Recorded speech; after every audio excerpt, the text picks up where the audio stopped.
2화 번지점프를 하다 오디오북.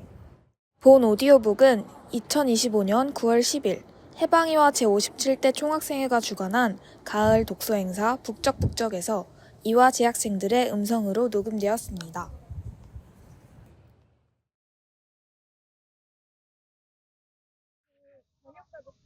안개 낀 산속에서 누군가 자기를 부르고 있는데 길을 찾을 수 없어 안타까워하는 꿈에서 정주는 겨우 깨어났다. 한동안 보이지 않던 꿈이었다. 무슨 일이 있으려나. 대개 어떤 큰일의 전조처럼 나타나던 꿈이었기에 마음이 쓰였다. 그날 학교 소강당에서 문학특강이 끝나고 정주가 주차장을 향해 걷고 있는데 뒤에서 부르는 소리가 들렸다. 돌아보면서 놀라움과 반가움에 자신도 모르게 목사님 하고 소리쳤다. 낯익은 얼굴에 30년여의 세월이 그대로 내려앉은 모습이었다. 아, 알아보시는군요. 그는 활짝 웃으며 손을 내밀어 악수를 청했다. 여기는 웬일이세요? 웬일은요, 선생님 특강을 들으러 왔지요. 그럼 강당에 들어오셨었어요? 그랬습니다. 정주는 무한한 마음이 들었다. 듣고 계신 줄 알았으면 좀 더 잘할 걸 그랬네요. 아닙니다. 아주 좋았습니다. 흐뭇했고요. 웃는 얼굴에 예전 모습이 그대로 있었다. 정말 오랜만인데 차 한잔 할 시간이 있느냐는 물음에 정주는 선뜻 대답했다. 그럼요, 잊고 말고요. 이상하게도 어제 만났던 사람처럼 전혀 거리감이 느껴지지 않았다. 지금도 여전히 그에게 소년 같은 모습이 남아있어 신기했다. 차는 안 가지고 오셨어요? 지금 캐나다에서 살고 있습니다. 거기서 교회를 맡고 있는데 일 때문에 귀국했다가 우연히 선생님 특강 소식을 들었지요. 내일 돌아가는 날인데 만사를 제치고 달려왔습니다. 정말 반갑습니다. 괜찮으면 자기 차를 타고 가겠냐는 정주의 제의에 그는 스스럼 없이 받아들였다. 보암동에 있는 작은 카페에 가는 동안 조수석에 앉은 그는 별로 말을 하지 않았다. 분위기가 가라앉은 것 같아 조금 어색한 느낌이 들어 짐짓 명령한 어조로 정주가 말을 건넸다. 저를 금세 알아보시겠어요? 그럼요, 옛 모습이 그대로 있는데요. 좀 여유있고 부드러워진 것 같기도 하고요. 어떻게 옛 모습이 있겠어요? 얼마나 오래전 일인데요. 목사님이 학생들하고 그곳에 오셨던 게 그렇지요. 벌써 30년이 넘었군요. 낮 시간이라 사람들이 별로 없어 한적한 카페에 그와 마주 앉자 꿈에 본 듯한 그곳의 전경들이 한꺼번에 머리를 스치고 지나갔다. 그 당시 대학 생활의 기억은 춥고 어두웠다. 데모와 체류탄과 휴교가 일상사가 되어 있을 때였다. 대학에 다니던 시절 전공은 제쳐놓고 도서관을 틀어박혀 닥치는 대로 책을 읽는 게 정주가 주로 한 일이었다. 그러다가 우연히 친구의 권유를 받고 집이 아닌 다른 곳으로 떠나고 싶다는 생각이 들어 농촌 봉사대를 처음 따라가게 되었다. 그 후 대학 시절 내내 방학이 되면 영주는 농촌 봉사대를 따라 산속에 자리 잡은 강원도 오지를 찾아다녔다. 여름방학이나 겨울방학 날씨는 찌는 듯 덥지 않으면 매섭게 추웠다.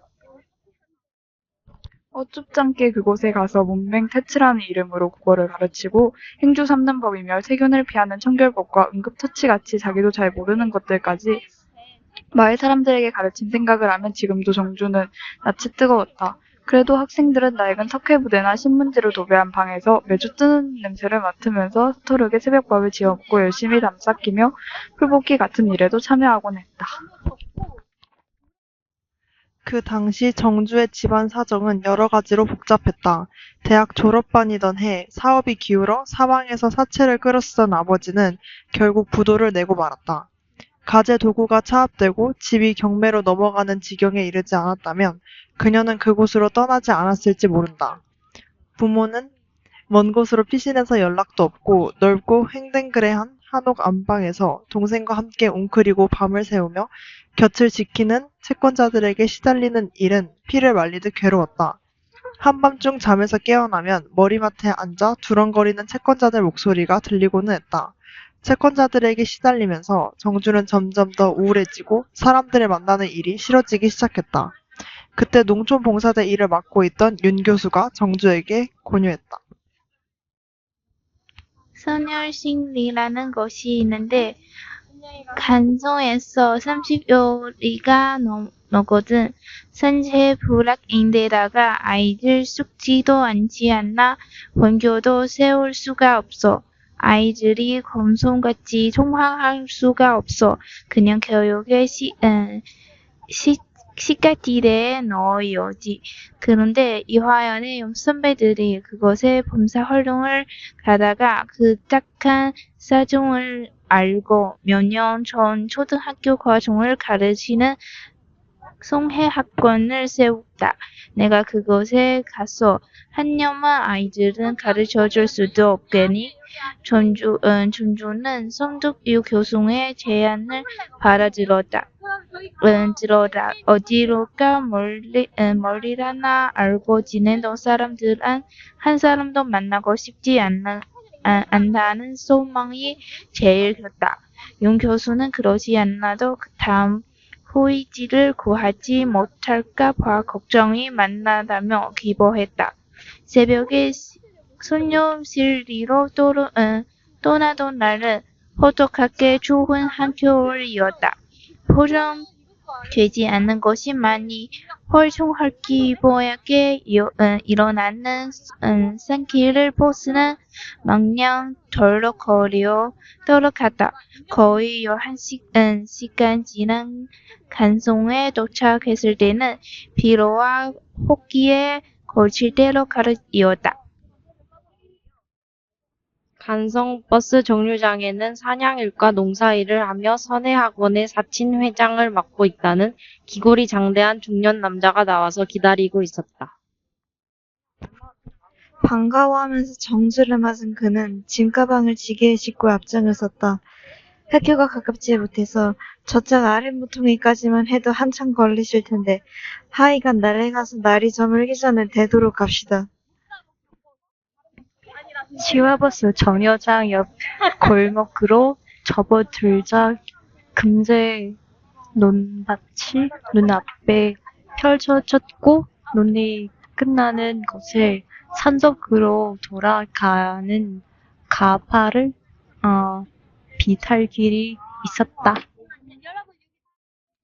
산등성이 여기저기에는 드문드문 흰 눈이 덮여 있었고 낯선 사람을 따라 바람 부는 산속을 걷는 마음은 춥고 쓸쓸했다. 우리 아들 두 놈 다 그 학교 학생인데 6학년하고 3학년입니다. 다음에 오실 선생님이 당최 정해지지 않는다고 해서 이러다가 애들 중학교도 못 보내는 게 아닌 거고 보통 애가 난 게 아닙니다.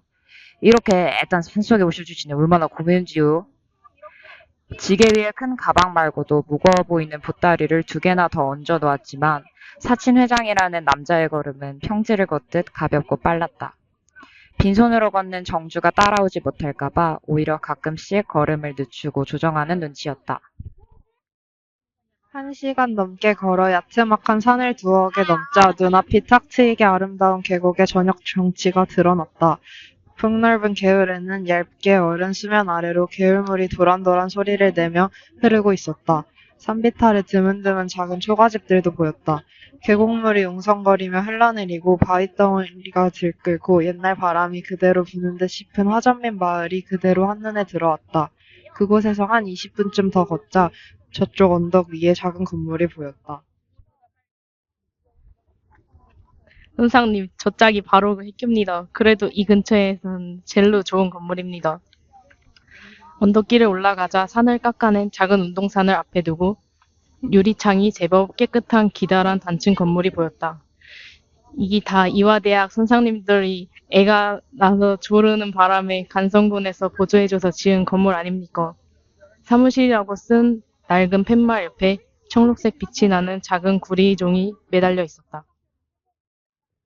문을 열고 들어서자 낡은 풍금과 오래된 책들이 꽂혀있는 마을 문고, 나무로 만든 커다란 벽시계가 눈에 띄었다. 사진 회창은 이곳저곳을 신기하게 둘러보는 정주를 교사 뒤에 있는 작은 초가집으로 안내했다. 교실과 집 사이에는 제법 넓은 밭이 자리 잡고 있었다. 작은 방 2칸이 이어져 있는 초가집 내부는 작지만 정갈했다. 이제 선생님 한 번만 더 오시면 심심하지 않고 좋으실 낀데 사친 회장은 집 앞에서 지게를 내리고 큰 가방을 방 안에 들여놓아 주었다. 지금이 다 겨울철이라 그렇지만 이제 날씨도 뜨뜻해지고 봄도 오면 이 근처가 제법 경치가 좋은 곳이라 그 뭐이냐 읍내에서도 귀경거리 삼아 이리로다가 소풍들을 오기도 합니다. 부엌에서 중년 아주머니 한 사람이 꽃무늬 원피스에 스웨터를 걸쳐 입고 반색을 하며 밖으로 나왔다. 다리를 약간 절고 있었다. 아이고, 우리 선생님이 오시는구마. 오시느라고 얼마나 힘들었을까. 이래 고운 양반이. 집사람입니다. 다들 사냥꾼댁이라고 부르지에. 우리 집에서 진역을 대접하려고 했는데 아무래도 여기 불도 떼고 그래야 방에 온기도 돌고 할 것 같아서 아예 진역도 여기서 지었습니다. 부엌에는 시멘트를 바른 부뚜막 위에 20명도 넘는 학생들의 밥을 해낼 수 있을 만큼 커다란 무쇠솥이 김을 내뿜으며 얹혀 있었다. 뜬 숯을 얹어놓은 풍로 위에서는 된장찌개가 보글보글 끓고 있었다. 부엌에 들어서려는 정주를 사냥꾼댁이 적극 막았다. 이제부터 실컷 하실 일인데 뭐이냐. 얼른 아랫목에서 뜨끈하니 몸이라도 좀 지지세야제. 사친 회장이 편히 쉬시라고 하면서 학교 옆에 있는 자기 집으로 내려갔다. 못 이기는 척 들어선 방은 장작불을 담뿍 뗐는지 아랫목이 따끈따끈해서 깜빡 졸음이 밀려들었다. 갑자기 부엌과 통하는 장지문이 열리더니 사냥꾼 댁이 작은 밥상을 들고 들어왔다. 자기는 벌써 먹었다고 하면서 어서 드시라고 정성껏 권했다. 시장가가 갑자기 몰려온 입에 흰쌀밥과 감자와 호박을 썰어 넣은 된장찌개는 달고 맛있었다. 지난 장에 사왔다는 간 고등어도 한 토막 상에 올라와 있고 작은 뚝배기에 파를 송송 썰어 넣은 계란찜도 있었다. 간도 안 맞을 낀데 달게 다 잡사주니 극이 고맙제. 숭늉도 떠오며 곁에서 허물없이 시중을 들던 사냥꾼 댁은 어두워지자 남포등에 불을 밝히고 이불을 펴준 후 말끔히 설거지까지 해주었다. 식곤증이 온 정주는 대강 씻고 나서 그대로 쓰러져 달게 잤다. 새벽에 두런두런하는 소리에 깨어나 보니 장정들이 여러 명 집 뒤에 모여 장작을 쪼개고 있었다. 난구를 잘게 째게야 선상님들이 불때기 수월치. 지시를 내리며 진두지휘하던 사친 회장이 정조를 마을 사람들에게 인사시켜 주었다. 마을 혁부형들이라는 장정들은 집 뒷뜰에 쌓여있던 통나무들을 도끼로 쪼개서 처마 밑에 가지런하게 쌓고 있다가 순박한 웃음을 띄우며 정주를 환영해 주었다. 아침 조회 시간에는 전교생인 50명이 다 모였다. 6학년 학생들이 7명쯤 되고 그 아래 아이들이 학년마다 비슷한 숫자로 있었다. 남루하지만 깨끗이 손질한 옷을 입은 아이들은 새로 서울 선생님이 오셨다는 사친 회장의 소개에 환호성을 지르고 웃고 박수를 치며 보통 기뻐하는 것이 아니었다. 원래 두 반으로 나누어 한 반씩 맡아서 가르치기로 되어 있는데 곧 한 분 선생님이 또 오실 거라고 사친 회장은 말했다. 그날 오후 수업이 끝날 때쯤이 되어서야 학부형들이 장작을 패서 처마 밑에 싸는 일 다 끝이 났다. 혼자 저녁을 먹고 벌써 어두워지기 시작하는 방에 남포등을 밝히고 앉자 온갖 상념이 한꺼번에 밀려들어왔다. 그 한 달쯤 지난 후에 화진포에 있는 이대별장 관리인의 딸이 보조교사로 와서 일하게 되었다. 밝고 명랑한 처녀가 오자 순식간에 학교와 집에 생기가 넘쳐나는 것 같았다. 눈이 크고 웃기 잘하는 여선생과 함께 지내면서 정주는 고향에 돌아온 듯한 안정감을 느꼈다. 밤이 되면 설교 등잔불에 심지를 돋구어 가며 책을 읽고 가족과 친구들에게 편지를 썼다. 그해 여름방학 기독교 단체 학생들이 그곳으로 농촌 봉사를 나왔다. 10명 넘는 남녀 학생들은 넘치는 에너지로 아이들을 돌보고 그림을 그리고 교실 대청소를 하고 노랑, 빨강, 보라색 들꽃이 흐드러지게 피어있는 화단의 흙을 고르고 잡초를 뽑았다. 그 봉사대의 인솔자였던 젊은 목사가 바로 그였다. 독실한 신장인 아내도 함께 봉사대에 참여하고 싶어 했지만 아이가 어려 자기만 왔다고 했다. 두 주일이 지나자 노력 봉사하는 학생들 덕에 페인트칠까지 마친 학교는 반짝반짝 빛이 날 지경이었다. 저녁 무렵이 되면 젊은 학생들은 어울려 노래를 하기도 하고 두세 명씩 짝을 지어 시냇가로 나가 열띤 토론을 벌이거나 기도회를 갖기도 했다. 학교 교실 2개에 침낭을 깔고 남학생, 여학생 따로 숙소로 쓰면서 늦게 잠들고 새벽에 일어나면서도 학생들은 전혀 피곤해 보이지 않았다. 젊음이라는 게 참 좋군요. 학교 앞 운동장에서 시냇가를 내려다보면서 그들의 활기찬 모습을 보고 있다가 정주가 문득 말하자 곁에서 목사가 한마디를 던졌다. 선생님, 가끔 아주 오래 산 노인네처럼 말하는 거 아십니까? 정주는 웃음을 터뜨렸다. 글쎄요, 아주 오래 산 것 같기도 해요. 이런 산속에 있어 보니까. 선생님, 그런데 어떤 때는 몹시 외롭고 쓸쓸해 보이십니다. 정주의 표정이 조금 굳어지자 느닷없이 그가 물었다. 이렇게 어려운 곳에서 좋은 일을 하시면서도 종교에 귀의하실 마음은 없으십니까? 전혀 없는데요. 정주의 대답은 자기도 모르게 퉁명스러워졌다. 쓸데없는 간섭을 한다는 생각이 들어서였다. 저는 선생님이 너무 존경스럽습니다. 이렇게 큰 뜻을 품고 사는 사람들에게 도움을 주고 있다는 사실이요. 저는 전혀 큰 뜻 같은 건 없어요. 하나님은 우리가 모르는 곳에서 역사를 하시지요. 이제 그만하세요. 아무 일에나 하나님을 끌어대는 사람들을 볼 때마다 열이 치밀거든요. 목사는 크게 웃었다. 그렇다면 미안하게 되었습니다. 그 대화를 나눈 다음부터 정주는 그를 의도적으로 피했다. 마음속 깊이 숨겨두고 사람들에게 감추려고 하는 어두운 부분을 그가 간파해낸 것 같아 두렵고 싫었다. 가끔씩 그가 정주를 의시하고 있는 것이 느껴졌지만 길 잃은 어린 양을 찾아 전도하려는 사람처럼 느껴지기만 했다. 봉사대원들이 떠나기 전날 저녁 잠깐 동안 정주는 목사와 이야기를 나눌 기회가 있었다. 선생님, 나하고 이야기할 기회를 일부러 피하시는 것 같은데 그렇습니까? 정주는 돌려 말하지도 않고 단도직입적으로 묻는 그에게 순간적으로 화가 났다. 나를 구원할 생각일랑은 마세요. 지금도 충분히 행복하니까요. 그런 의도가 있는 건 전혀 아닙니다. 잠시 침묵이 흐르는 그가 말했다. 사실은 선생님을 보고 있으면 몇 년 전 그 나이에 나를 보는 것 같아서요. 너무나 나하고 비슷한 사람이구나 하는 생각도 들고요. 의외의 말에 놀라 정주는 그를 쳐다보았다. 그는 말없이 시냇가만 보고 서 있었다. 정주는 갑자기 말문이 막혀 뭐라고 이야기를 이을 수가 없었다. 송별을 한다고 마을 사람들이 닭을 잡고 감자를 찌고 부침개를 붙여서 하나둘 계곡을 타고 내려오는 모습을 그저 바라보고만 있는데 학생들이 교실 문 앞에 서 있는 두 사람을 소리쳐 불러 어색한 장면은 그렇게 끝나버렸다. 다음날 아침 일찍 떠나는 봉사대 일행을 배웅하느라고 정주와 여선생, 사친 회장과 학부형 몇 사람이 성황당이 보이는 곳까지 나갔다.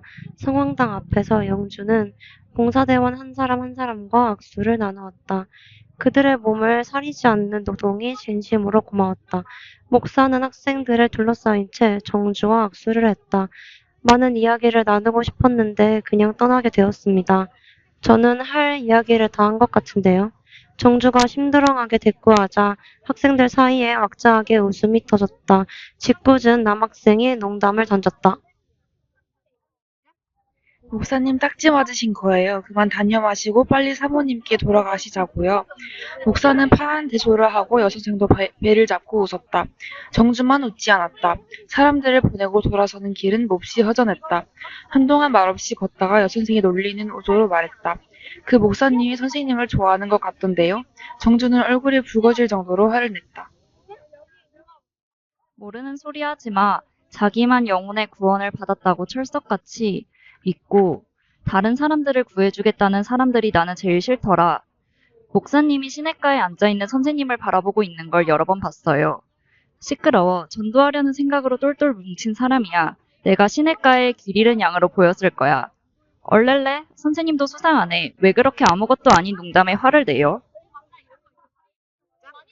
사실 그 말이 뜨끔하긴 했다. 일행이 떠난 후 그 목사는 생각이 문득 나는 적도 있었지만 정주는 고개를 흔들어서 그의 생각을 떨쳐버렸다. 봉사대가 떠난 다음 달부터 낯선 사람과 편지를 주고받게 되면서 그 목사 생각은 조금씩 희미해졌다.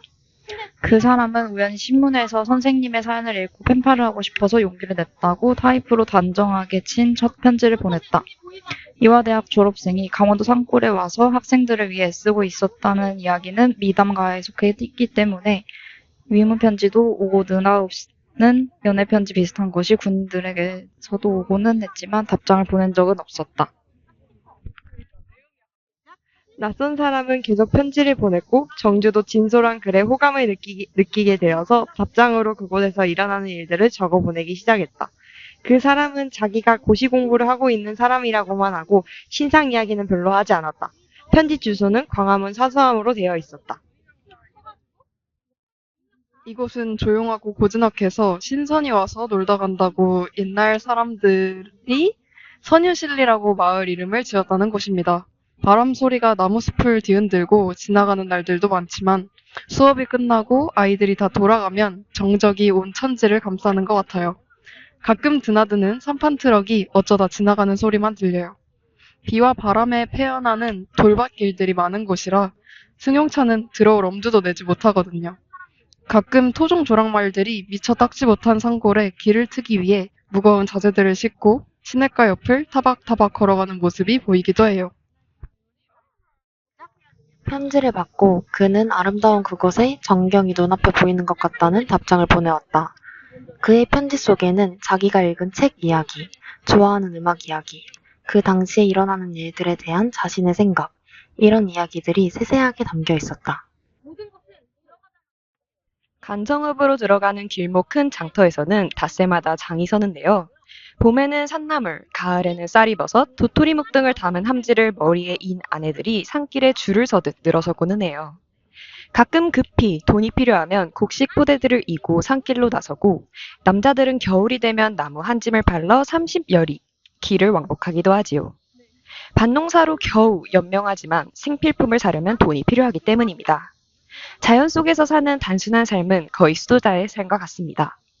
새벽이면 일어나 샘에서 물을 깃고 장작불을 떼서 아침, 저녁을 짓고요. 낮에는 아이들을 가르쳐요. 오전에는 공부를 가르치고 오후에는 시냇가에 있는 큰 바위 위에 앉아 성경 이야기며 옛날 이야기들을 들려주고도 해요. 오늘도 그 큰 바위에 둘러앉아 형들에게 팔려 이집트로 가게 된 요셉의 이야기를 들려주었지요. 아이들은 왁자지껄하게 떠들면서 형들을 성토하기도 하고 너무 잘난 척한 요셉이 문제라는 둥, 막내만 예뻐한 아버지가 잘 못했다는 둥, 아주 놀랄만한 해안이 있는 이야기들을 주고받고는 해요. 다윗과 골리앗의 이야기를 들은 다음에는 키 작은 애들이 키 큰 애들한테 너는 골리앗이지만 나는 너를 이긴 다윗이다. 이렇게 말하면서 덤벼들기도 하고요. 그 편지를 받은 다음에 혹시 기독교 신자냐는 질문을 하는 그에게 그런지 안 그런지 자기도 잘 모르겠다고 정주는 답장을 썼다.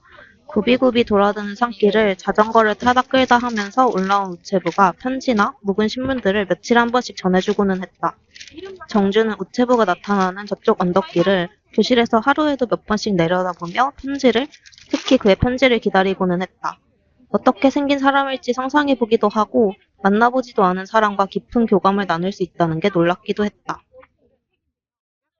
그 시절 자연 속에서 숨쉬고 아이들을 가르치고 그 순박한 마음에 감동을 받으면서 세상과 사람들을 향해 닫혀있던 마음의 문이 서서히 열리기 시작했던 것 같았다. 편지로 마음을 터놓고 소통할 사람이 있다는 사실도 삶의 빈 부분을 채워주는 것 같은 마음의 평화를 가져다 주었다. 가난하지만 눈빛이 맑은 아이들은 내게 새로운 삶의 모습을 보여줍니다. 그러나 아이들에게 나는 과연 어떤 모습일지 가끔 궁금해요. 나는 상록수도 부도자도 아니기 때문입니다. 나는 이곳에서 그저 소박하게 일하며 단순하게 살고 있고 신기하게도 삶은 그것으로 충분하다는 생각이 이제는 들어요. 얼마 전에는 학부형 한 사람이 갑자기 신이 내렸다고 무당이 되어서 구슬했어요. 구경을 가보았는데 거의 문맹으로 알려져 있고 말 수도 없던 사람이 그 긴 사설을 다 하는데 너무나 신기했어요. 어제는 우리 반 아이 엄마가 산에 나무를 뜯으러 갔다가 뱀에 물렸어요. 다행히 독사가 아니라서 옆집 사친 회장님이 피를 빼고 조치를 해서 괜찮아졌지만요. 학교에 해열제나 소화제, 빨간약 같은 기본약들이 있어서 거의 의사 행세를 할 때도 많아요. 상당히 근엄하게 약을 주고 엄숙하게 설명해야 병도 금방 낫더라고요. 그러고 보니 의사가 불친절하다고 전에는 불평도 많이 했는데 왜 그렇게 폼을 잡고 사는지 이곳에 와서 의사 비슷한 노릇을 해보니까 대강 알 것 같기도 해요.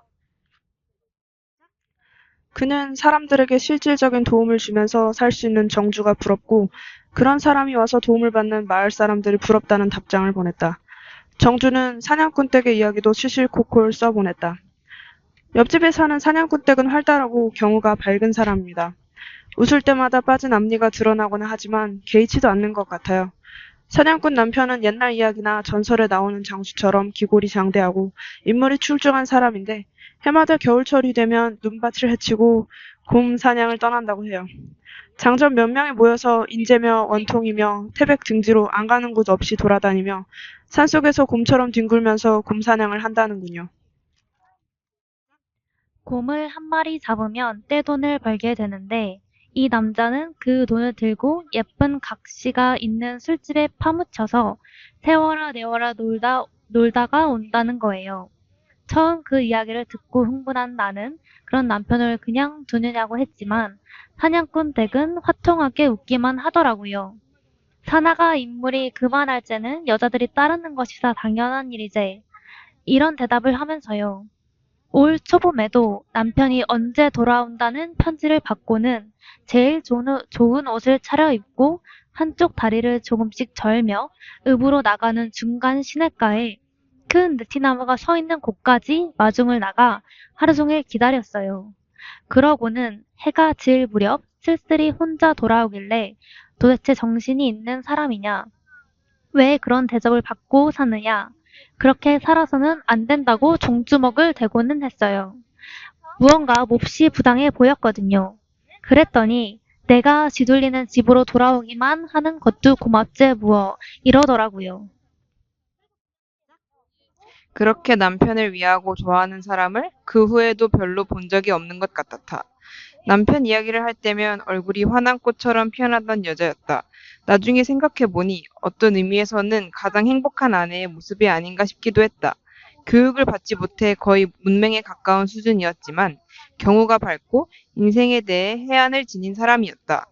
그 마을에서 그 사람과 가장 마음을 털어놓고 친구처럼 지냈던 것 같았다. 지난주에는 장에 내려가는 길에 군청 공보실에 부탁해서 어제 학교 앞마당에서 영화를 상영했어요.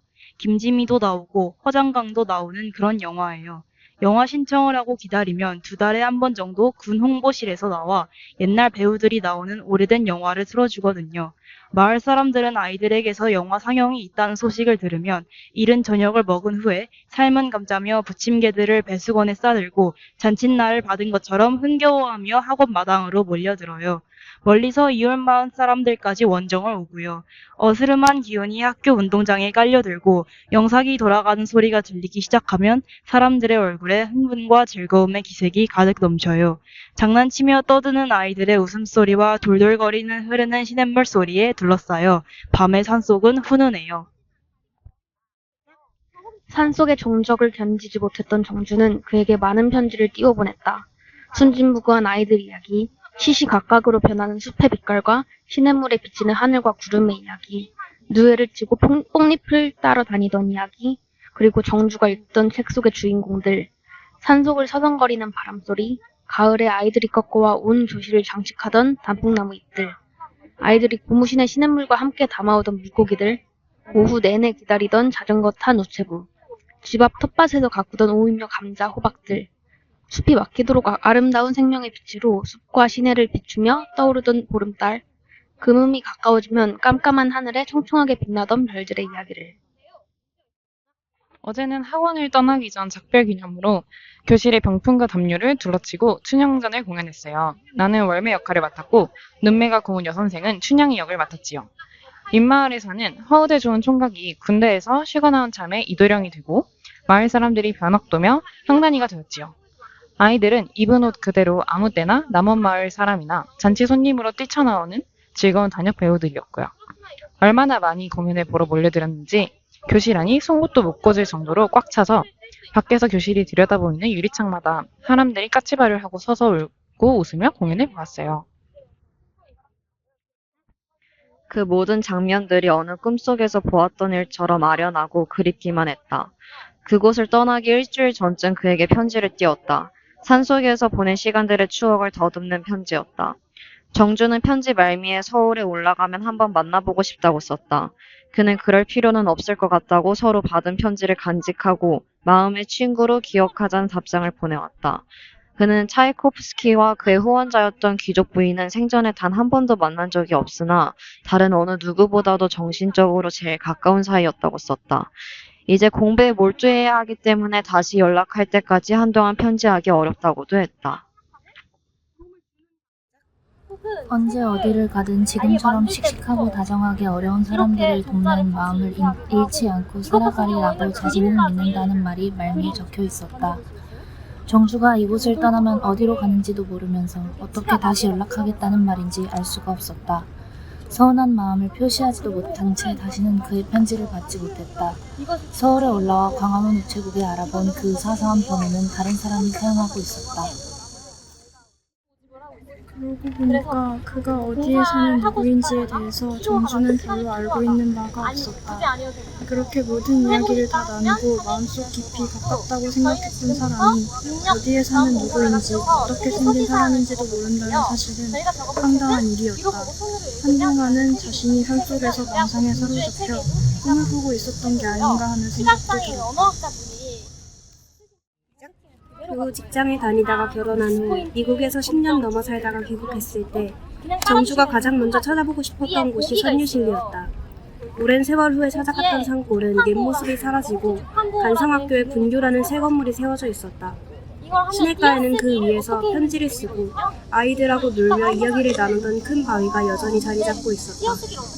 그러나 철조망이 시냇가에 쳐지고 군인들이 경계 건물에 서고 있어서 건너편 산속으로 올라가 볼 수는 없었다. 학교 옆 곰 잡는 사냥꾼의 집도 퇴락한 빈집이 되어 있었다. 우리 선상님 오셨냐며 하나 빠진 앞니를 드러내고 거침없이 웃던 사냥꾼 댁도 거기 새고 있지 않았다. 근처 어느 집에도 낯익은 사람들은 남아있지 않았다. 선상님 어서 오시오. 시냇가가 보이는 언덕에 서자 그때 나이 그대로인 아이들이 저쪽에서 아우성을 치며 이쪽으로 뛰어오는 모습이 눈에 보이는 것 같았다. 아이고 이거 우리 김 선상에게 웬일이나. 다리를 조금 절며 서둘러 달려오는 사냥꾼 댁의 활달한 웃음소리도 들리는 듯했다. 젊은 시절은 꿈과 기억만 남기고 모든 것의 실체는 사라져버린 것만 같았다. 참으로 오래 산 것 같은 아득한 느낌이 그때 온몸을 흔들고 지나갔다. 시냇가를 돌아서 걸어 나올 때 전송하듯 뒤를 따라 불던 바람소리만 태고의 주인처럼 낯익었다. 한동안 회상에 젖어있던 정주에게 그가 차분한 어조로 말했다. 사실은 몸이 좀 안 좋은 것 같아서 병원에 들르려고 혼자 귀국했습니다. 사모님하고 아이들은 다 잘 지내고 있지요. 아들은 의사가 되었고 딸은 결혼해서 잘 살고 있습니다. 이민 가신 보람이 있으시겠어요. 그렇지 않아도 늘 궁금했었어요. 언뜻 이민 가셨다는 소리를 듣기도 했고요. 선생님은? 저는 아들 하나인데 유학가 있어요. 제가 결혼이 늦었거든요. 그러셨습니까? 작가가 되셨다는 소식은 들었습니다. 하긴 그때 선유실리에 계실 때도 글을 참 잘 쓰셨죠. 그때 제가 쓴 글을 보신 적이 없잖아요. 아니 말하자면 그렇다는 거죠. 뜻밖의 당황해하며 한동안 침묵을 지키고 있는 그에게 정주는 물었다. 병원에는 가셨었어요? 그랬죠. 어떻다고 그래요? 그는 애매하게 고개를 끄덕였다. 그런 건 중요한 이야기가 아니라 괜찮습니다. 캐나다에 돌아가서 좀 요양을 하면 좋아지리라고 생각합니다. 그의 어조는 담담했지만 혹시 중한병이 아닌가 하는 느낌이 들었다. 그러고 보니 눈빛은 여전히 형형하지만 안색이 썩 좋아 보이지는 않았다. 하지만 더 캐묻는 것도 불편한 일일 것 같아 잠잡고 있다가 정주가 문득 말했다. 예전 선유실리 같은 곳이 있으면 좋은 요양처가 될 텐데. 그는 고개를 끄덕였다. 추억에 젖어드는 눈빛이었다. 정말 내 생각도 그렇습니다. 그 시냇가며 계곡들이 이 즈음에 너무나 그리워요. 사실은 어제 그곳에 다녀왔습니다. 정주는 깜짝 놀랐다. 짧은 일정이었다면서 어떻게 그곳까지. 많이 변했지요. 그렇기도 하고 그대로 있는 부분도 있고요. 그는 무슨 이야기를 더 하려고 망설이는 것 같았지만 하지 않기로 마음먹은 듯했다. 내일 떠나신다니까 정말 섭섭하네요. 좋은 여행이 되시길 바라요. 그는 고맙다고 대답했다. 악수를 청하려 정주가 내미는 손을 꼭 잡으며 이렇게 다시 만나볼 수 있어 너무 좋았다고 말하는 그의 눈에 언뜻 물기가 스쳐가는 것처럼 보였다. 그 다음 날은 그가 떠난다는 생각에 이상하게 마음이 어수선하고 일이 손에 잡히지 않았다. 그날 밤 안개 속에서 누군가 자기를 부르는데 어디로 가는지도 모르면서 산속을 헤매고 다니는 꿈을 다시 꾸었다. 며칠 후 정주는 공항 근처 우체국에 소인이 찍힌 작은 상자를 소포로 받았다. 포장을 뜯자 상자 위에 편지가 놓여 있었다. 몇 번이나 말하려고 했지만 용기가 나지 않았습니다. 선생님이 어떻게 받아들일지도 두려웠고요. 그의 편지는 이어졌다. 캐나다에서도 진단을 받았지만 한국에서 다시 간암 말기라는 최종 진단을 받았습니다. 해볼 수 있는 일이 별로 없다고 합니다. 아들이 의사니까 통증 조절을 할 수 있도록 잘 도와주겠지요. 그 다음 구절을 읽고 정주는 잠시 숨이 멎는 듯했다. 선생님께 선유 실리로 편지를 보냈던 사람은 바로 나였습니다. 너무 놀란 정주는 편지를 움켜쥐었다. 충격 때문에 잠시 눈을 감고 있다가 정주는 떨리는 손으로 다시 편지지를 폈다. 사실은 선생님께 하나님과 그 사랑을 전도하고 싶어 가명으로 시작한 편지였습니다. 내 이름으로 쓰면 답장을 주실 것 같지 않아서요. 그런데 편지를 주고받으면서 내 마음에 사랑의 감정이 담겨있다는 걸 깨닫게 되었습니다. 선생님이 서울로 돌아오기 전에 밝히려고 했지만 그때는 이미 고백할 기회를 놓쳤을 때지요. 편지를 쓴 사람이 나라는 것도 내 마음속에 자리 잡고 들어온 놀라운 감정에 대해서도. 그 후 마침 기회가 생겨 캐나다로 이민을 왔고 내내 여기서 목회를 하면서 살아왔습니다. 그의 이야기는 자기 손으로 없앨 수 없어 간직하고 있던 편지들을 돌려드린다는 말로 끝을 맺었다. 그 시절이 자신의 인생에서 가장 행복한 때였다는 말과 함께 정주는 편지를 손에 든 채 한동안 우두커니 앉아 있었다. 문득 편지를 보내던 사람이 그라는 사실을 어쩌면 알고 있었는지도 모른다는 생각이 들었다. 무의식의 한 구석에서 누군가 그 이야기를 들려주려고 하는 것을 스스로 억누르고 있었던 것일까. 상자 뚜껑을 열자 서울 사소한 번호가 적힌 낡은 편지 봉투들이 차곡차곡 쌓여있었다. 정주는 제 위에 놓인 봉투에서 편지를 꺼냈다. 30년 전 자신이 보냈던 편지를 다시 보는 기분은 무어라고 형언하기 어려웠다.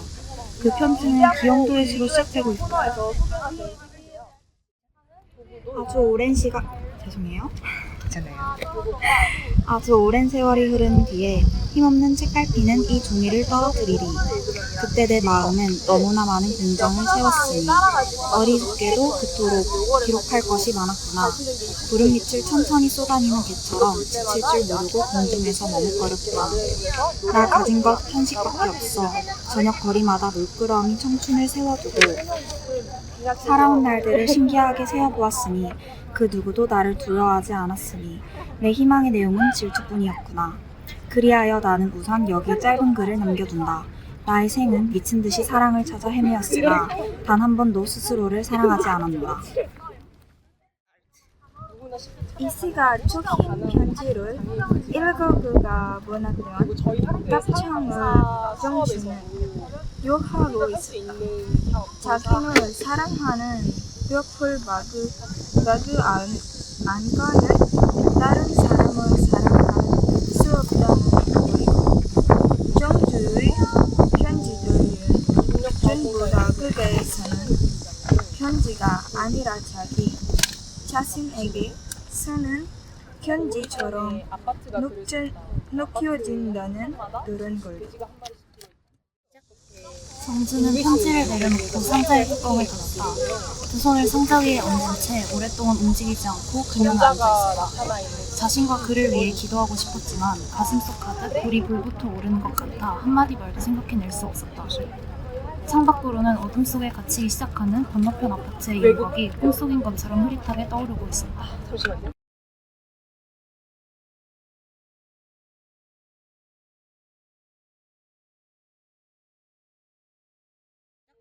멀어두었다. 빨강, 초록, 파랑의 불빛들이 어둠 속에서 찰랑거렸다.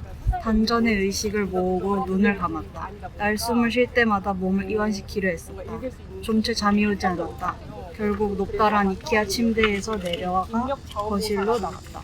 TV를 켜고 소파에 누웠다. 리모컨을 쥔 채 눈을 감았다. 엄지손가락을 수십 번 채널 버튼을 눌렀다. 그제 소리에 집중했다. 모든 채널의 소리가 마음에 들지 않았다. 아름함과 혼미함 속에 밤이 흘러갔다. 전화 받겠습니다. 무엇이 궁금하시죠? 저 남편한테 여자가 있는데요. 어떻게 될까요? 목소리가 슬픔에 잠겨 발을 떨렸다. 나는 눈을 떴다. 화면에는 우락 프로에서 자주 보았던 달변의 사회자와 3명의 여자가 유령처럼 떠 있었다. 자, 1번은 타로점, 2번은 사주명리학, 3번은 심리학 박사와의 상담입니다. 원하시는 버튼을 눌러주세요. 1번은 누르셨습니다. 어떨까요, 이분은? 사회자가 쇼트코트를 한 타로점 담당 여자에게 물었다. 타로점 담당이 손에 쥐고 있는 카드를 부드럽게 치면서 한 장씩 탁자에 깔았다. 파스텔톤 그림이 그려진 카드들이 옆으로 석장 놓였다. 은폐와 화살 비슷하게 한 게 그려진 것, 망토를 입은 마녀의 모습, 어린 왕자가 막 자기 별에 도착한 듯한 그림. 남편에게 여자가 있으시다고요? 쇼트커트가 입기를 살짝 올렸다. 염려 마세요. 지금 금방은 아니지만 돌아오시겠네요. 또 궁금한 건 없으세요? 타로점 담당은 이 질문자에게 우호적이었다. 뭔가 서비스를 더 하고 싶은 모양이었다. 남편 사업은 잘 될까요? 전화 속의 여자가 물었다. 이토록 목소리가 다소 밝아져 있었다. 타로점 담당이 카드를 또 석장 깔았다. 그러고는 대답했다. 올해에는 더 나아지지는 않겠습니다. 그렇지만 좋은 운으로 접어들고 있어요. 그녀는 올해가 세계적인 불경기라는 사실을 염두에 두고 있는 것 같았다. 아셨죠? 사회자가 끼어들며 타로점 담당과 가엾 쓴 여자와의 연결을 또 끊었다. 다음 질문 받겠습니다. 여보세요? 딸이 집을 나갔는데요. 결혼한 신우이가 딴 남자아이를 낳았어요. 아빠가 이모와 살아요. 질문들도 놀라웠지만 사람들은 이상하게도 타로점을 선호하고 있었다. 10명의 대여섯 명은 타로점을, 서너 명은 사주명리학을, 고작 한 명은 한 사람 정도가 심리학 박사와의 상담을 택했다. 이름도 들어본 적이 없는 어느 대학의 교수라는 명패를 단 심리학 박사는 옛 여배우처럼 뒷머리를 올리고 나와서 자신이 선택받지 못한 시간 동안 머쓱한 표정으로 상황을 견뎠다. 유명해지고 싶어서. 그래야 출세하고 돈도 버니까. 그러자면 방송 출연이 최고의 방법이니까. 온갖 수단을 동원해 섭외를 한 뒤 이장원에 가서 머리를 올리고 배우 화장까지 하고 나왔을 그녀가 보기 딱했다. 사람들은 이제 무거운 것, 진지한 접근, 제대로 된 문제 해결을 원하지 않았다. 타로점이야말로 내가 보기에 거의 전혀 근거가 없었다. 그건 질문해온 사람과 전파를 통해 한두 마디 주고받는 순간의 타로 전쟁의 직감이 든 순간에 카드를 내려놓는 동작. 그때 우연히 선택된 카드가 의미하는 이미 정해진 상징과 이미지를 통해 의미로 운명을 해석하는 방식이었다. 운명을 저려도 되는 것일까? 웃음이 나왔다. 질문과 해답이 도합 10초 정도밖에 안 걸렸다. 사람들은 상큼한 바람 한 줄기를 원하는지도 몰랐다. 어떻게 해야 할지 도무지 알 수 없을 때, 이렇게 되고 저렇게 돼도 그만일 때, 한밤중 잠 못 들어하다가 주사위를 휙 던지는 심정일까? 하긴 미래란 아무도 알 수 없으니까 잠깐 허공에 몸을 던져 하느님의 입김을 느끼고 싶은 것이다. 장이 완전히 달아났다. 밤의 숨결이 깊게 거실에 내려앉았다. 나는 소파에서 일어났다. TV에서는 타로점이 이어졌다. 이혼한 아내한테서 연락이 올까요? 저는 서기당에 신을 받은 모녀인데요. 아무것도 보이지가 않아요. 이 일을 계속할 수 있을까요? 시어머니가 치매예요. 언제쯤 죽을까요? 마지막 여자는 사주 명리학을 눌렀다. 얼굴이 긴 사주 담당자가 의자 등받이에서 상체를 떼고 펴는 머리를 물었다. 그리고 책을 들추며 무언가 적었다. 이건 좀 시간이 걸렸다. 그동안 사회자가 자기네 프로의 성격을 생각나는 대로 짓거렸다. 거침없었고 달변이었다. 항상 본인의 현실을 직시하셔야 합니다. 저희가 무엇을 결정짓거나 전적으로 도와드릴 수는 없어요. 본인의 의지대로 하시되 힘을 실어드리는 정도입니다. 상처를 받으실 수도 있어요. 항상 현실을 직시하시고 현명한 선택을 하시기 바랍니다. 항의와 기타를 막는 사설이었다. 사주 담당이 고개를 들었다. 사회자가 입을 다무는 것과 동시에 말상의 여자가 부모처럼 입술을 움직였다. 올해까지는 대운이 좋으시군요. 그렇지만 추석이 지나면서부터 심장, 위장이 안 좋아지시네요. 그걸로 시작해 내년, 내후년에는 위험해지시겠어요. 특히 여름에 4, 5, 6, 9월 경우에요. 내후년 봄이 고비군요. 사회자가 잽싸게 끼어들며 끝마감했다. 이미 전화는 끊어졌고 잠 못 드는 다른 사람들의 전화가 계속되었다. 나도 잠 못 드는 사람 중에 하나라는 사실이 유대감을 형성하며 강물처럼 흘러들어왔다. 순간 울컥하며 조금 슬펐다. 무엇이 슬픈지 정확히 알 수 없었지만 그들 모두의 절실함이 내 안의 건반을 건드린 것 같았다. 아니, 나도 그들 중에 하나이므로 내 자신이 슬픈 것 같기도 했다. 나는 화면 밑에 쓰여있는 전화번호를 웅얼거렸다. 여보세요? 어떤 점이 어려우세요? 나는 깜짝 놀랐다. 내 전화가 걸려든 것이다. 내가 손가락으로 무슨 짓을 했는지 의식하지 못했다. 말씀하세요. 1번은 타로점, 2번은 사주명리학, 3번은 심리학 박사와의 상담입니다. 무슨 고민이시죠? 사회자가 나를 다그쳤다. 잠이 안 왔어요. 나는 얼떨결에 대답했다. 어떤 분과 상담을 원하세요? 나는 아무 버튼이나 눌렀다. 사주 명리학을 누리셨네요. TV 볼륨 좀 줄여주세요. 나는 시키는 대로 했다. 네, 됐습니다. 선생님 말씀하시죠. 잠이 안 온다고 하셨나요? 사주 담당이 나를 향해 전파로 물었다. 네, 나는 수화기로 대답했다. 그녀가 내 사주를 물었다. 나는 당황하면서 생년월일을 댔다. 그녀가 시를 물었고 나는 어머니에게서 들은 내 출산 순간을 떠올렸다. 돼지 밥 줄 때요 라는 말이 나왔고 화면에 네 사람이 깔깔깔 웃는 게 보였다. 아침이요, 저녁이요? 웃음을 그친 사주 담당이 되물었다. 저녁이요. 나는 바보처럼 대답했다. 그럼 저녁 7시 정도로 잡겠습니다. 밤의 기류에 떠밀려 나는 미지의 섬으로 가고 있었다. 자기네 상담을 너무 믿고 의지하지 말라는 사회자의 사설이 또 이어졌고 사주 담당이 붕어처럼 입을 오물거렸다. 아버지나 남자 형제, 그리고 돈이 화두인 사주로군요. 시작. 세 가지에 대해 잘 연구해보세요. 불면의 뿌리가 있을 겁니다. 네? 아버지나 남자 형제, 돈이라는 해답입니다. 문제에 직면해야 그것으로부터 벗어날 수 있지요. 사회자가 빠른 말로 밑둥을 뚝 자르고 끝이 됐다. 다음 질문 받겠습니다. 나는 원이 벙벙했다. 야구 방망이에 얻어맞은 것 같았다. 아버지나 남자 형제라니? 아버지는 돌아가셨고 오빠들은 연루해 있었다. 근래 아버지나 오빠들을 생각한 적이 없었다. 돈이라면 생활 속에서 늘 헤아리고 계산했을 터였다. 그게 화두인지는 의문이지만 그렇게 말한다면 돈이 화두가 아닌 사람이 어디 있겠는가. 아버지가 내 인생의 화두인가? 부른 듯 던져진 질문이 등덜미를 고소하게 했다. 어찌 보면 그런 것도 같았다. 아니 그랬다. 화두라는 단어가 한 번쯤 사주쟁이의 입에서 튀어나와 생경하긴 하지만 그렇다고 해도 내 불면증이 아버지와 연관이 있단 말인가? 그럴 리가 없었다. 요즘의 내 동명증은 오늘도 잠이 안 올 거라는, 오늘 또 자지 못하면 내일 일과가 다시 엉망이 될 거라는 단순한 불안에서 온다는 것을 내 자신 잘 알고 있었다. 다른 이유라고는 없었다. 대부분의 문제들은 나이가 들면서 나로부터 떠나갔고 혹은 마모되었다. 프랑스에선지 사람들의 행복도를 조사한 적이 있는데 53세부터 70세 사이의 여성들이 가장 행복지수가 높았다고 했다. 그 다음이 20대였고 40대, 30대 순이었다. 20대에는 꿈을 이루기 전이어서 그것에 대한 기대가 아직 건재하기 때문이고 30, 40대에는 현실이 여의치 않다는 것, 꿈이 제대로 이루어지지 않는다는 것, 나로부터 멀리 떠나가고 있다는 것을 차츰 느껴 아는 시기이므로 불행감이 높을 수밖에 없다는 해석이었다. 남자의 경우도 별로 다르지 않았다. 나는 행복지수가 가장 높은 나이대에 있었다. 주위를 둘러보아도 그 말은 사실인 것 같았다.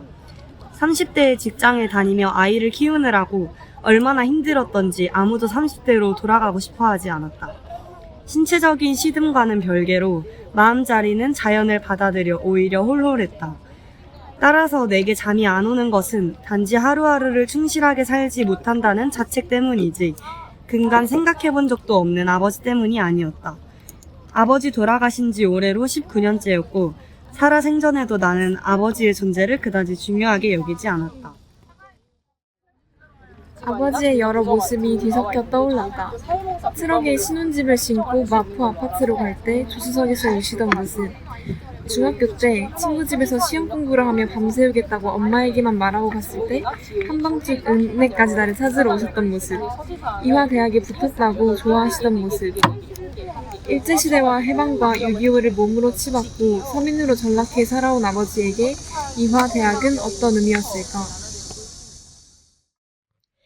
시관치하였던가 아버지와 함께 첫 등록금을 내려갔던 때가 어렴풋이 떠오른다. 그때는 은행에 가서 내는 제도가 없었고 그렇게 모두들 학교에 직접 가서 돈을 냈다. 수많은 사람들이 북적거리는 속에서 서울이라는 곳과 이화대학이라는 이미지를 절감하던 때 그때 아버지는 젊었던가 늙었던가 정확한 모습은 기억나지 않는다. 희미한 어떤 남성, 볼품없는 옷을 입고 마르고 왜소한 속 안에 의식은 좀 있지만 외모가 촌스러운 현실에 시달린 장년의 남자가 뇌 갈피에 막연하게 끼어있다. 세상 아버지 나이를 계산해본다. 아버지는 1910년이시니 나와는 38년 차이다. 당시 내 나이를 더 20 정도로 치면 아버지는 58쯤 되셨을 것이다. 58이라면 회갑을 눈앞에 둔 시기다. 그러나 인생의 완성은커녕 만화경처럼 펼쳐지는 현실에 깜짝깜짝 놀라며 가족의 안녕을 매일매일 빌었을 아버지, 집도 없었고 이렇다 할 직업도 재산도 예금도 없었던 아버지, 시간 지하에서 사람들과 부딪히며 당시에도 나는 내가 이런 곳에 잘못 왔구나. 아버지는 이화 대학에 딸을 보내는 학부형으로는 정말 걸맞지 않은데 라는 생각을 했었다. 당시 우리 집은 경기도 화성의 오산면 소재지에서 서쪽으로 5리쯤 들어가는 농촌에 있었다. 벼농사와 보리, 밀, 콩, 팥 등의 곡식 농사를 주로 짓는 마을이었다. 동네가 커서 큰말, 잿말, 는말로 나뉘어 있었는데 어림짐작해도 50가구가 넘었다. 그 중에서 부잣집이라고 일컬어지는 집이 2-3집 있었고 중농이 5-6집 정도, 나머지는 모두 가난했다. 부잣집이라고 알려진 집들은 논농사만도 50, 60 맞이기 이상이나 되었다. 처가가 있는 마을에도 또 그만큼의 논을 사서 남에게 맡겼다는 풍문이 나돌았다. 그들 집만큼은 못해도 20에서 30마지기의 논에 충실히 농사를 지어 해마다 농토를 재미나게 불려가는 집들이 있었고 마을 사람들은 부잣집보다도 이 집들을 더 부러워했다. 이유인즉 부잣집의 안주인들은 너무도 탐욕스럽고 교만했기 때문이었다. 마을의 원지주는 토지개혁과 더불어 아들의 방탕으로 모든 것을 잃고 떠난 뒤였고 난리통의 어부지리를 얻은 이들이 업어치고 매치고 떼부자가 된 모양이었다. 가장들은 부잣집이나 중농이나 하나같이 똑같았는데 말없이 소처럼 일만 했고 인색하고 우물했으며 사람들과 어울리거나 노는 재미를 아예 몰랐다. 그들은 재산을 불리는 한 가지 목표만을 향하여 나아갈 뿐이었다. 그래서 그런지 어린 내 눈에 비친 부잣집들은 이상하게도 어둡고 폐쇄적이었다. 아이들도 어른들과 마찬가지였다. 다른 사람들은 부자들을 싫어했다. 공연히 시샘이 나서 싫어하는 게 아니라 직접적인 이유들이 있었다. 당시 농촌에서 치부하는 방법은 단 한 가지뿐이었다. 그의 농사를 지어 소출을 내 그 쌀을 마을 사람들에게 장례쌀이라는 이름으로 빌려주고 다음에 이자를 붙여 받는 방식이었다. 그건 일종의 고리대금업이었다. 보릿고개가 도래하면 가난한 사람들은 굶다 창자가 등에 달라붙기 직전 부잣집으로 달려가지 않을 수 없었다. 더 가난한 사람들은 담보가 없어서 장례쌀을 얻을 수조차 없었다. 장례쌀을 얻은 이들은 그해 농사를 지어 얼마 되지도 않는 쌀을 송두리째 가져다 갚아야 했고 그 울분을 삭히지 못해 어쩔 수 없는 현실이었지만 감정은 날마 골마가기 마련이었다. 자기 농사라고는 밭 한 떼기도 없는 더 가난한 이들은 겨우내 봄내물을 삶아먹고 나물을 캐먹고 맹물을 마셨고 누렇게 쿵쿵 부은 얼굴로 기운이 없어서 이불 속에 누워 있었다. 네, 수고하셨습니다. 감사합니다. 이불등이 완전히 까만 무명이었고 호청은 흥분해처럼 더덕더덕 기워져 있었다. 그렇게 누워있다가 더러 죽기도 했고 뇌에 영향이 갔는지 바보 멍청이가 되기도 했다. 그 마을은 전주이시 종시마을로 마을 사람들 모두가 가깝고 먼 친척들이었지만 아무도 누가 누구를 돕지 않았다. 6.25 때 끔찍한 참변들로 얽혀있기 때문이었다. 마을은 서울, 부산 간 일본 국도를 지나다 보면 빤히 보이는 위치였다. 전쟁의 마수가 그곳을 피해갈 리 없어서 인민군이 쳐내려오고 국군이 반격해 올라가고 일사후퇴하고 또 국군이 올라가는 와중에 4번 다 엎치락뒤치락 순환을 당한 터였다. 마을 남자들은 누구의 어떤 말 한마다에 태여섯 명씩 흘러고 몰살타했고 제삿날이 같은 집들이 수두룩했다. 귀두룩에는 나 아니 모두가 죽었다. 그렇게 살벌하고 인심가치란 곳에 우리 가족은 들어가 살게 되었다. 아버지가 가족을 이끌고서 서해안 쪽으로 비난 갔다가 너나 나오던 종우연이 정전한 것이었다. 다시에 나는 사실은 몰랐지만 아버지는 고향에 갈 수도 서울에 올라가 못을 넘어할 수도 없는 자지였다. 그저 살아 있는 목숨을 겨디며 아이들을 키울 수밖에 없었다. 아버지는 한의사 자격증들을 산실한 채 사람들한테 한약의 화제를 사주는 것으로 유명했다. 그 화제가 잘 들어 나중에는 첫날 업에 약국에 나가 한약에 좋아주게 됐다. 대여섯 살 무렵 작은 오빠를 따라 읍내에 간 적이 있다. 장날이었고 어찌된 셈인지 기억 속에는 만장 같은 것이 가득 펄럭이고 있다. 네. 감사합니다. 사방이 울긋불긋하고 공기가 술렁이고 둑 아래에 사람들과 소들이 가득 차 있다. 우시장 근처였는지도 모른다. 어떤 소리들이 서커스의 팡파르 비슷한 소리들이 여기저기서 터지고 있다. 어지럽고 산만하다. 들뜬 공기가 장안을 가득 채우고 있다. 어린 나는 어찌할 줄을 모르고 사방을 둘러본다. 그건 딴 세상이었다. 흥분과 들뜸과 소비와 향락이 활력이라는 이름으로 살아 숨쉬는 곳. 작은 오빠와 나는 아버지가 근무하는 약국을 찾아가 바깥에서 기웃거렸다. 아버지가 알아차리고 나오시고 지금 돈으로 2-3천 원 정도를 주머니에서 꺼내주셨다. 작은 오빠와 나는 그것으로 돌아오는 길에 아이스 케이크를 사 먹었다. 시원하고 달콤한 맛이 후텁지근한 여름날, 요란한 장터의 소나람 속에 상큼하게 배어있다. 작은 오빠는 내가 중학교에 붙었을 때 또 한 번 나를 읍내로 데리고 나가 자장면을 사주었다. 중국집 주인의 이상스러운 발음이 잊히지 않고 이 세상에 태어나서 이렇게 맛있는 음식은 처음이라는 느낌이 지금까지도 남아있다. 우리 가족은 가난했지만 굶는 족에 속하지는 않았다. 금순이라는 이름을 가진 초등학교 동창이 수십 년 만에 만난 자리에서 그래도 니네는 잘 살았었잖니? 라고 말해서 나는 아연했었다. 그 말 속에는 굶지는 않았다는 뜻이 포함되어 있다고 나는 생각한다. 그 애네 집은 아버지가 돌아가시고 없었는데 홀어머니와 어린 금순이 그리고 오빠들이 죽어라 일을 했지만 영 살림이 피지 않았고 내가 그곳을 떠나오던 때까지 때거리를 걱정하는 가난을 면치 못했었다.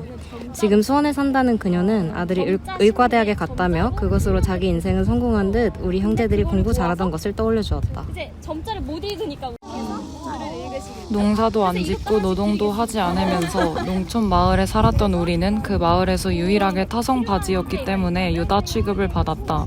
그러나 금순이의 말대로 우리에게도 프라이드가 있었으니 그것은 우리 형제들이 공부를 잘한다는 사실이었다. 내 얘기가 아니라 내 손위 형제들의 경우였다. 사람은 도무지 비빌 언덕이 없을 때 사정없이 비상하는 것 같았다. 큰오빠는 중학교 1학년 때 6.25를 만나 학교 생활이 결단났다. 그 뒤 생활이 어려워 아예 학교를 다니지 못했다.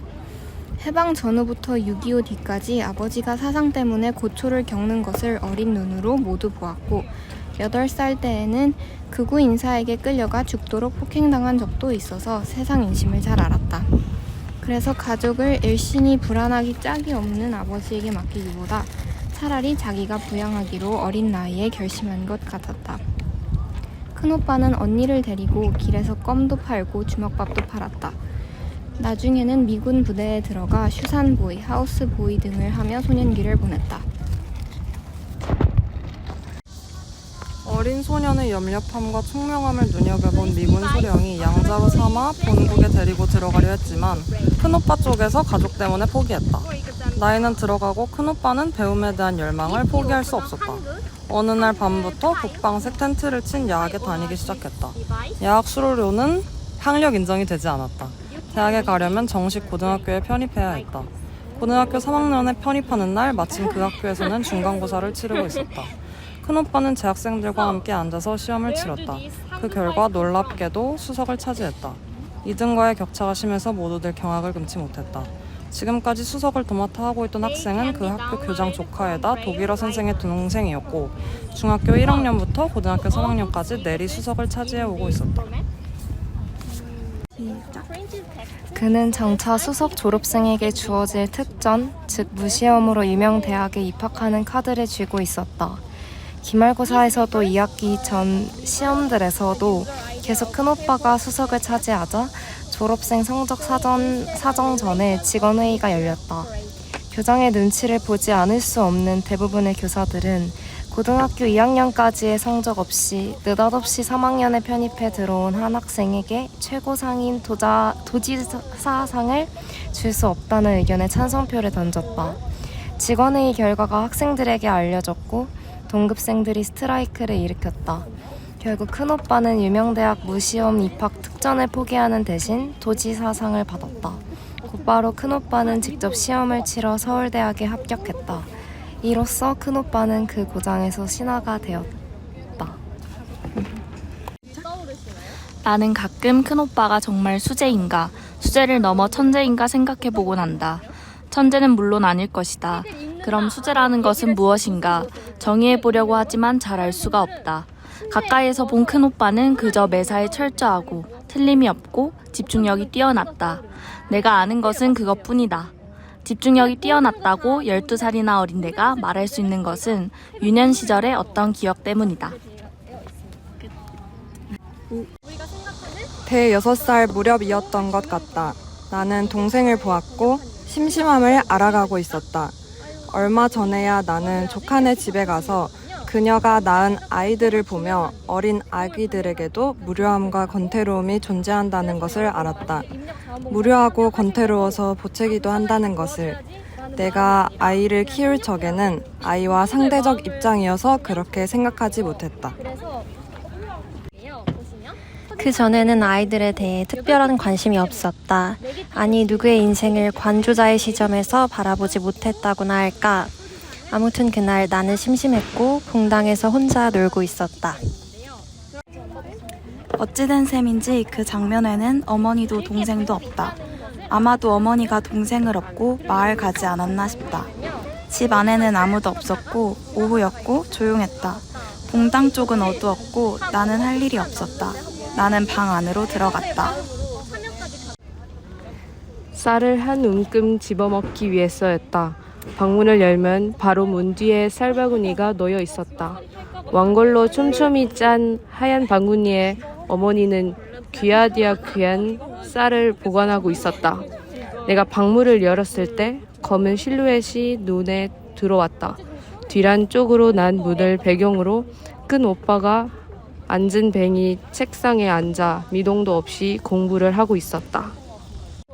아, 참, 큰오빠가 있었지. 나는 비로소 큰오빠가 집에 있다는 사실을 깨달았다. 내가 쌀을 한 움큼 집어 입에 넣고 까치발로 봉당으로 나와 오래오래 씹어 삼키고 다시 들어가 한 움큼 집어 먹고 나와 삼키고 또 다시 들어가 집어 먹어도 오빠는 아무것도 모르고 조각상처럼 앉아서 공부를 했다. 한 번도 나를 돌아본 적이 없었다. It wasn't just that day. My eldest brother was always immersed in books without moving. Later, when my brother joined the university, female students in the town came and asked me to show him my brother's room. There was no separate room for my brother in my house. Playing alone in the bongtang, I opened the main door and showed the sitting room desk. I remember the girls being so surprised that they couldn't close their mouth and went back. 저녁에 어머니가 돌아와서 그 얘기를 듣고 왜 남한테 방을 보여주느냐고 야단을 쳤다. 시간이 많이 흐르고 내가 대학생이 된 뒤 그 집에 가보고 나서야 나는 당시 우리 집이 얼마나 조그맣고 초라했었나를 깨닫고 속으로 웃었었다. 방 2칸짜리 그 초가집은 그때까지 쓰러지지 않고 기우듬하게 서 있었다. 뒷곁으로 가보았다. 우리가 살 때 집이 쓰러질까봐 받쳐놓은 작대기가 2개 그대로 받쳐져 있었다. 피사의 사타처럼 어떤 알지 못할 비례균형이 맞아서일까? 그런 자세로 집은 오래도 견디고 있었다. 앉은뱅이 책상은 사라진 지 오래였지만. 그 책상이 어디로 갔을까? 가로 세로 3뼘 2뼘 정도의 메스코트 같은 책상이 읍내 여학생들에게 주었을 충격이 지금 생각하면 신선하기만 하다. 큰오빠는 살아오면서 그 뒤에도 목표를 정하면 그렇게 집중적으로 빠져들었다. 낚시에서도 사진에서도 골프에서도 아주 끝장을 봐야 했다. 골프는 지금까지도 끝을 보지 못해서 70이 넘은 나이로 전세계 골프장 투어를 계속하느라 가족의 원성을 사고 있다. 언니에 대해서도 이야기를 하지 않을 수 없다. 언니도 큰오빠와 함께 우리 가정의 기둥이었다. 어머니 아버지 대신 큰오빠와 언니가 내가 성장하는 동안 가장 노릇을 했다. 언니가 초등학교에 들어가던 해에 6.25가 터졌다. 가족이 피난지에 정착해 사는 동안 언니는 학교에 다니지 못하고 산에 띨나무를 하러 다녔다. 고사리 같은 손이 고목의 뿌리처럼 되었다. 아버지가 가장 노릇을 못하는 바람에 3학년, 4학년, 5학년 나이가 그냥 흘러갔다. 어떤 날은 큰오빠와 함께 철길에 나가 주먹밥과 껌을 팔았다. 그러다가 책보를 맨 아이들이 학교에서 돌아오면 부럽고 창피해서 둑 밑에 숨었다. 언니는 늘 아버지가 험상궂은 사람들한테 쫓기는 꿈을 꾸었고 평생 불안에 쫓겼다. When I was 13, my luck came back and I went to the 6th grade class. Everyone was worried about catching up with my progress because I had never studied. However, my sister, who hid under the bank and consulted, could not have missed the opportunity. 또한 큰오빠가 고등학교 3학년을 거쳐 서울대학에 가는 것을 보고 무척 고무되었다. 그러나 중학교에 간다는 건 집안 형평상 어불성설이었다. 건넌마을에 사는 최 선생이 마침 언니의 6학년 담임이었는데 교사로서 사명감이 있었던 그는 단시간에 모든 과정을 해치운 놀라운 제자를 그냥 흘려보낼 수 없었다. 그는 아버지를 찾아와 일단 중학교에 시험만 치르게 하자고 졸랐다.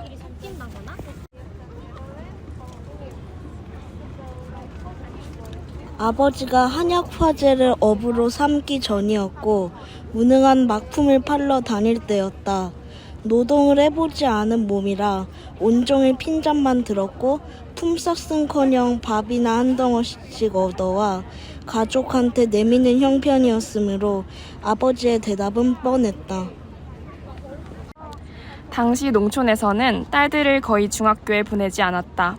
돈이 많이 들어 아들들도 꽤 사는 집이나 중학교 시험을 치르게 했다. 아버지 자신은 한일합방 후 일제가 우리나라에서 처음 시행한 한의사 시험에 합격한 할아버지 밑에서 유복하게 자랐다. 일제는 한의사를 한 군에 한 명씩 임명한 모양이었고 할아버지가 그 군의 공인의로 임명되어 약국이 크고 유명했다. 약국집 아들이었던 아버지는 어려서 한문에 영특해 신동으로 소문났고 서당 선생의 사랑을 독차지했다. 재미가 난 서당 선생이 5살 된 아이를 매일매일 밤까지 공부시켜서는 등이 없고 죄를 넘어 집으로 데려왔다. 초등학교를 2학년 몰반에 어린 나이에 광주 서중에 갔다. 거기서 1929년 광주 학생운동의 소용돌이에 휘말리게 되었고 주동인물인 외삼촌을 만나 젊은 혈기로 의기투합했고 도합 7년간 옥살이를 했다. 대개 그렇듯이 사회주의의 일원이 되었으며 일제에 찍힌 몸이 되어 고난의 길을 걷게 되었다. 아버지는 나중에 언니가 어려운 인간관계에 부딪혀 고민할 때마다 재승박덕이라고 뒤에서 혀를 찼다. 미혹하고 둔하게 참지 못하고 초라니처럼 포르르 바른 말을 해버려 복을 턴다는 얘기였고 자기 자신을 닮은 성정과 재주를 걱정함이었다. 겉으로 드러난 아버지의 이런 이력들 외에 당신이 가졌던 사상의 궤적을 지금의 내가 알 수는 없다. 분명한 것은 아버지는 요즘 식으로 말해 운동권 출신이었고 의식이 투철해서 내가 기억하는 한 남녀차별 사상 같은 게 전혀 없었다. 자기보다 배우지 못한 어머니에게나 우리 딸들에게 단 한 번도 아무리 조그마한 일에서도 차별을 하지 않았다. 그런 아버지였던 만큼 자기를 닮은 언니의 영특함을 저버릴 수 없었으리라. 언니는 결국 중학교 시험을 치렀고 남녀공학인 그 학교가 생긴 이래 처음으로 여자가 수석을 차지했다. 단 한 문제를 틀렸는데 1파운드가 몇 온스냐는 문제였다. 파운드라는 단위를 언니는 생전 처음 본 것이다. 우리는 자라는 내내 언니가 중학교 시험에서 틀린 문제, 즉 1파운드는 450g이고 16온스라는 사실을 잊지 않고 기억했다. 털실을 살 때마다 언니가 이 온스 단위를 모르고 틀렸구나 하고 생각하곤 했다. 언니는 특별 장학금을 받고 중학교에 입학했고 학교에 다니는 동안에도 여러 장학금을 도맡아 타서 우리의 기성회비도 내주고 어머니 생일에 옥색 치마 저고리도 해드리고 내 옷도 사주었다. 언니는 서울 사범학교로 진학했고 그 고장에서 또 하나의 신화가 되었다. 작은 오빠와 나와 동생으로 내려오면서는 살림이 조금 피면서 거기 비례해 수제의 전통은 희미해졌다. 작은 오빠는 큰 오빠와 언니의 그림자 때문인지 늘 반장을 했고 1등을 도맡아 했지만 어느 순간 꼬여버렸다. 그는 그림에 특별한 재능이 있었지만 수제에 대한 압박감 때문에 재능을 장래와 연결시키지 못했다. 나는 손위 형제들과는 아주 달랐고 예외적이었다. 나는 체구가 작았고 현실이 뭔지 몰랐고 꿈속에 살았다. 나는 늘 혼자 말도 안 되는 상상을 했으며 그 상상 속에서 모든 걸 해결했다. 학교가 불에 타서 뒷산에 가서 공부할 때에도 남들이 열심히 받아쓰기를 할 때 나는 커다란 밤나무 가지를 올려다보며 밤나무벌레가 흐물흐물 기어다니는 것을 의식 없이 바라보았다. 하교시에도 나는 동무들과 좀 떨어져 빗줄기가 오수소하게 구멍낸 흙더미를 바라보거나 옥수수 잎들이 사삭사삭 스치는 소리를 들으며 혼자 걸었다. 나는 내가 학교에 다니고 있고 학생이며 공부를 잘해야 한다는 사실 같은 걸 몰랐다. 나는 이름도 쓸 줄 몰랐고 선생님 말을 잘 들어야 한다는 것도 학교 생활에는 규칙이 있다는 것도 몰랐다. 나는 오줌이 마려우면 그냥 집으로 갔다. 책가방도 그대로 둔 채 산을 하나 넘어서 군용담요로 지은 멜빵바지를 혼자 내릴 수 없어서였다. 집에 가서 어떻게 했는지는 기억나지 않지만 어머니 회상으로는 학교에 데려다 놓으면 뽀로로 집으로 오고 또 데려다 놓으면 뽀로로 오곤 했다는 것이다. 입학한 첫 달에 학부형들이 뒤에서 참관을 할 때 앞에서 선생님이 무슨 얘기를 하면 다른 아이들은 다 고개를 들고 열중해서 듣고 있는데 나만 딴청을 피워서 애가 탔다고 했다. 나의 이 부적응은 산만함과는 약간 다른 것으로 학교 생활을 하기에 실제 너무 어린 탓이었다. 나는 타고나기를 부실하게 타고난 데다 호적마저 한 살 일찍 되어 있어 준비되지 않은 때에 학교에 간 것이다. 아버지가 긴 옥살이를 끝내고 집으로 돌아왔을 때 불현듯 다시 잡혀가기 직전 내가 생겼다니까. 나는 잉태 순간부터 아버지의 불안을 생리적으로 물려받았고 평생 체질처럼 그것을 안고 살아왔다. 점지된 순간만 불안했던 게 아니었다. 해방 뒤에 시국 사건들에 쫓겨 아버지가 없어진 뒤 어머니 혼자 아이들을 데리고 아버지를 찾아 서울로 올라오다 낯선 동네 어귀에서 나를 쏟은 것이다. 생사를 가늠할 수 없는 순간이었다. 어머니는 내 잉태 날짜를 정확히 알았다. 손가락을 꼽아보니 8싹둥이도 아니고 7싹둥이였다. 어머니는 영양실조에다가 황달에 걸려 온몸이 통통 붓고 젖도 나오지 않았다. 요즘 같으면 인큐베이터에 들어가야 부지될 아이였지만 천지신명의 뜻으로 요행이 살아남았다. 나는 암죽도 제대로 얻어먹지 못하고 비실비실 자라났다. 5살이 되고 6살이 되어도 서너 살 모습밖에 되지 않았다. 게다가 막 7살이 되었을 때 취약통지서가 나온 것이다. 그렇게 해서 나는 뜻하지 않게 학교에 갔고 언니뻘 되는 동무들 뒤를 쫓아 쫄랑쫄랑 학교에 다녔다. 우리는 지금도 원호적이 따로 있다. 그것을 얼마 전 알게 되었다. 말하자면 우리 모두 가호적으로 살아온 셈이다. 당시 아버지가 어떤 사건에 휘말려 감옥에 가고 없을 때, 시국이 하도 어수선해서 앞길을 해량할 수 없을 때 민적이 탔다고 가족 상황을 다시 적어내라는 행정명령이 있었다고 했다. 사실대로 적어내면 필경 아버지에게 화가 그치지 않을 것을 염려한 이모부가 좀 다르게 적어내라고 어머니를 부추겼던 모양이었다. The two of them put their heads together and wrote down the names and ages of their family members slightly differently, which became the actual family register. The other brothers were 1 or 2 years younger, and my mother, father, and oldest brother had different names, but I was 1 year older. 우연히 무의식 중에 만들어 놓은 내 인생의 각본이었다. 그래서 7살에 취약통지서가 나왔고 나는 부실하게 학교에 다니기 시작했다. 얼마 전 광복회의 어느 할아버지가 우리 집 사정을 알아내 원호적으로 복귀할 것을 권했다. 그렇게 하면 아버지를 독립유공자로 올릴 수 있다고. 그러나 이미 세월이 많이 흘러 우리는 달라진 나이와 이름으로 살아왔고 이제 와서 그걸 고치면 주위의 혼란만을 초래할 뿐이었다. 큰오빠 나이 벌써 70 중반이었다. 새삼스럽게 아버지가 독립유공자가 된다 해도 우리가 누릴 수 있는 혜택은 없었다. 호적이나 주민등록이란 게 무엇인지, 그 기계적인 이력이란 게 실제 그 사람의 삶과는 전혀 연관이 없다는 생각이 들었다. 학년이 올라가도 나는 늘 동무들의 동생뻘이었고 아버지도 내게서는 언니 오빠들에게서와 같은 성적을 기대하지 않았다. 어떤 오후의 한 장면이 떠오른다. 초등학교 1학년 때였을 것이다. 내가 성적표를 가지고 집으로 왔을 때 아버지가 기가 막혀 웃으시던 장면. 기가 막힌다고 했지만 거기에는 신통함, 신기함, 대견함, 우스움 같은 것들이 두루 섞여 있었다. 나는 성적표가 뭔지도 몰랐고 그냥 가져다 내밀었을 것이다. 오후였고 해가 쏟아지고 있었다. 그리 덥지는 않았다. 아버지는 앞마당의 평상 위에 이웃 아저씨들과 함께 앉아 있었다. 내가 쑥 내미는 성적표를 받아 펴보고는 신기하게 반해러 가다가 보거니 양이네 하고 웃음을 가득 띄우던 얼굴. 동네 아저씨들을 쳐다보며 이 애가 이 성적표란 물건을 받아왔다고 너무도 기뻐서 어찌할 수 없는 표정을 짓고 아버지는 나를 하늘 높이 들어올렸다. 다른 형제들은 결코 받아오지 않았을 수음이양가의 양을 내가 받아온 것이 그렇게 좋으셨던 것이다.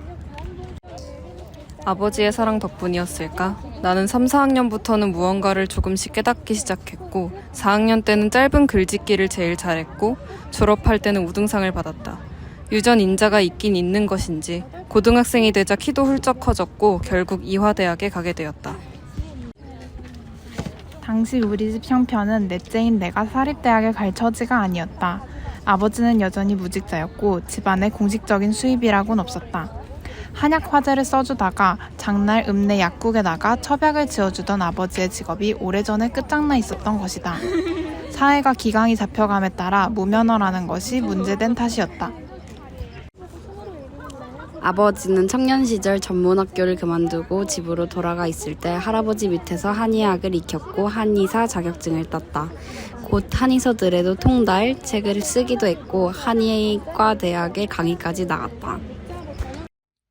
근데 호적상 따님물이 되어 있어서 모든 게 허사였음. 자격을 다시 따는 것도 생각을 해봤는데 근데 추적을 당해서 원래 사람이 나오면은 목숨을 잃을 터라서 포기했대. 난리통의 세정을 거치면서 아버지는 용기와 조심성을 바꾸어 버렸다. 하긴 그 덕에 살아남았지만. 가장이 수입이 없는데도 나는 고집스럽게 이화대학에 원서를 냈다. 왜 그랬는지는 설명할 도리가 없다. 아마도 오빠 언니들이 좋은 학교에 다녔는데 왜 나만 교육대학 같은 데 가야 하느냐는 생각 때문이었을 것이다. 합격자 발표 뒤에 시관치하에 첫 등록금을 내려가던 날, 아버지가 그 돈을 어떻게 마련했는지 지금도 알 수가 없다. 내 기억이 정확하다면 27,000원인가 하는 액수였고 당시로서는 특히 우리에게는 어마어마한 금액이었다. 그 돈을 조마조마하게 주머니에 넣고 사람들과 부대끼며 아버지는 어떤 생각을 했을까? 박마리아가 다니고 김수임이 다닌 이화대학. 유복하고 화려해 보이는 사람들. 환갑을 바라보는 나이에 극서민으로 전락한 아버지가 그런 사람들을 바라보며 느꼈을 감정이 그의 인생이 끝나고 시간이 많이 흐른 지금 다시 생각해보니 초겨울 꽃잎처럼 애처롭다. 나는 아버지의 과거를 당신이 돌아가신 뒤에야 내 나이 40이 넘어 알았다. 80년대를 거치면서 과거의 문제들을 얘기할 수 있는 분위기가 된 데다 동구권이 무너지고 소련이 해체된 1990년에 아버지가 돌아가셨기 때문이다. 이제 좌우익의 이데올로기 따위는 의미가 없어진 것으로 느껴졌다. 세계는 새로운 가치로 새롭게 편성되는 것 같았다. 지금도 차이기니 우익이니 하는 만드는 위세를 다치는 것을 보면 내가 그 해에 느꼈던 자유스러움이 모색해진다. 큰 오빠는 아버지가 이 세상에서 사라져버린 자 평생 가슴에 담아두었던 얘기들을 풀어놓았다. 이제 장본인이 가고 없으니까 어떤 위협이 닥쳐도 겁날 게 없다는 투로 나는 충격을 받았다. 나는 성장하는 내내 아버지를 무능한 사람으로 무식쟁이로 취급했고 부딪힐 때마다 마구 덤볐다. 무식하다고 생각한 것은 가정환경조사서에 늘 아버지 학력을 국졸이라고 썼기 때문이다. 아버지가 그렇게 쓰라고 했다. 나는 아버지를 국졸 이하로 무시하고 살았다.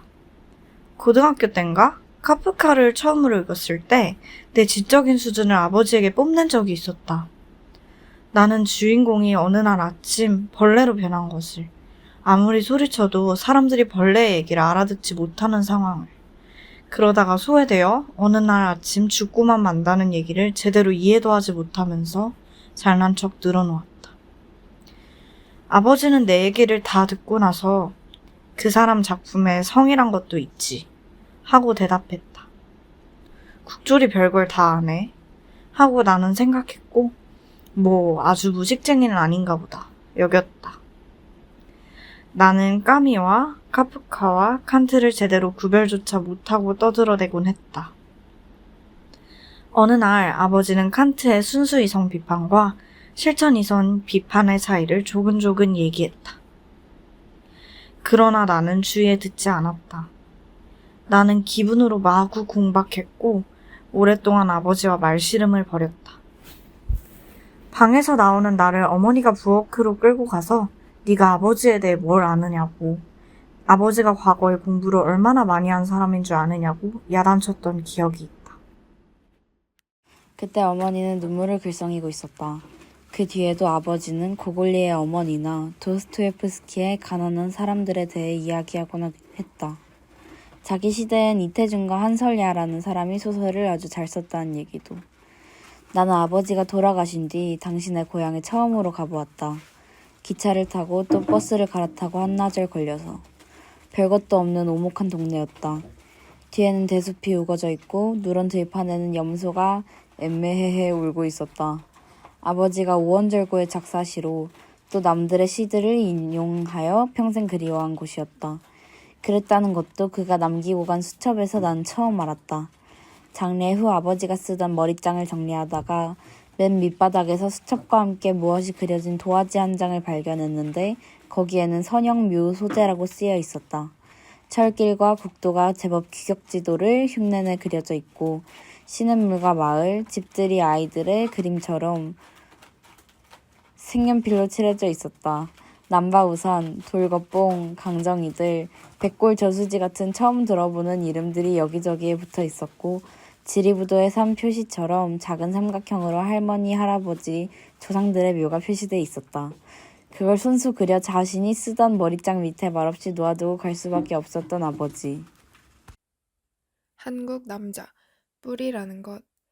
아버지는 어떤 시인의 시를 인용하여 구름도 먼 마을도 간빛으로 익어가고 방황의 끝자리에 돌아와서 앉은 사나 빈 하늘 저녁 새 한 마리 0을 넘어가고 있다고 자기 자신을 고향 마을 위에 놓아보았는가 하면 고향엔 무슨 뜨거운 연정이 있는 것이 아니었다. 산을 두르고 돌아앉아서 산과 더불어 나이를 먹어가는 마을. 고향엔 무슨 뜨거운 연정이 있는 것이 아니었다고 반어적으로 고향을 그리워하셨다. 아버지의 일생을 생각하노라면 하늘 아래 아무에게서도 자신의 처지를 이해받지 못하고 벌판에 홀로 서서 겨울을 나는 갈대가 떠오른다. 지성과 현실이 일치하지 않았던 삶, 자신의 존재를 당당히 드러내지 못하고 무능하게 좌초했던 삶, 그것이 내게 미친 영향, 그 선상에서 연결된 결혼. 그 메마른 갈대가 내 일생에 들이운 그림자를 부인하기 어렵다. 우리 형제들은 하나같이 몸을 낮추고 배우자들에게마저 잡혀 산다. 내실이 있든 없든 잘났든 못났든 그것이 체질화되어 불평도 하지 않는다. 아버지가 사망했거나 납북된 경우와는 아주 다르다. 차라리 아버지가 없었더라면 우리는 어느 순간 바닥을 짚고 나름대로 헤엄쳐 비상했을 것 같다. 문학에 대한 내 태도도 여기에서 벗어나지 않았다. 가슴속의 열정이 아무리 넘쳐도 나는 남들처럼 춤을 추지 않았다. 늘 후회를 하지만 저절로 그렇게 되었다. 턱없이 자신만만해하는 동료들을 보며 아, 이런 정도로도 이렇게 설치는구나. 설치니까 또 결과도 생겨나는구나 하고 느낀 적이 많다. 내가 소리 없는 아우성 속에 잠겨있는 것은 타고난 유전자에다 아버지의 영향일 터이니 아버지가 내 인생의 화두인 것만은 틀림없다. 호르륵 소리가 들린다.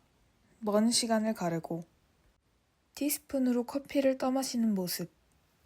서울의 시내의 다방. 어디쯤이었을까? 서린동? 광교?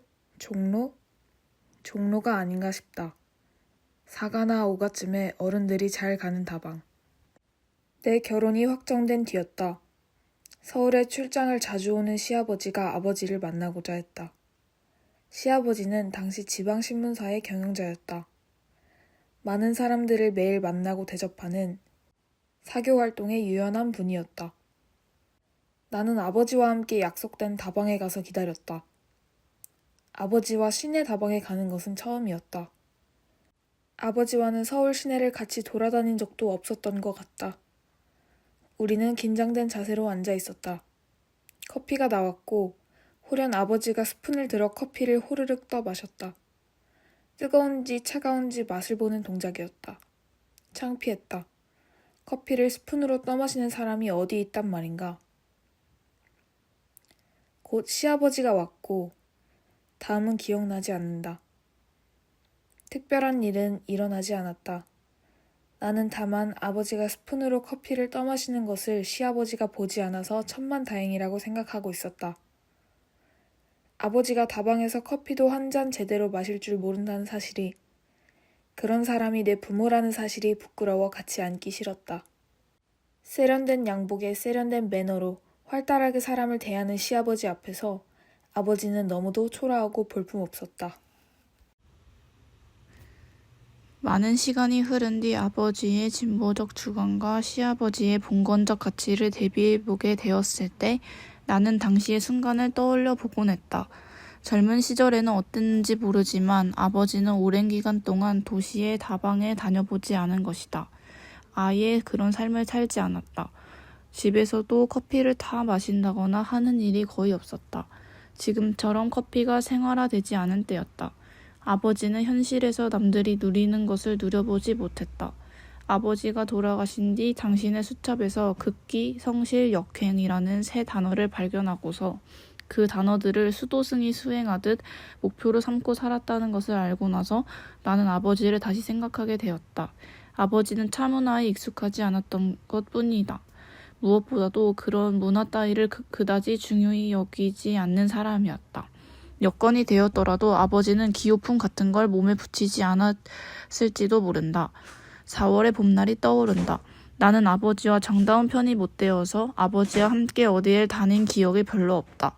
그러나 4월의 그 봄날 트럭 조수석에 앉아 마포 아파트로 가던 장면을 잊을 수 없다. 나는 분홍색 치마 저고리를 입고 있었고 그러니까 새색시였고 아버지는 중절모자를 쓰고 있었다. 신혼여행에서 돌아온 직후였다. 신혼짐을 싣고 시부모님이 마련해 놓은 마포 아파트로 가던 중이었다. 우리는 큰오빠가 사놓은 커다란 집을 관리하느라 서대문구 역촌동에 임시로 살고 있었고 아버지가 동네의 복덕방에 나가 덜어 수입을 올리기도 할 때였다.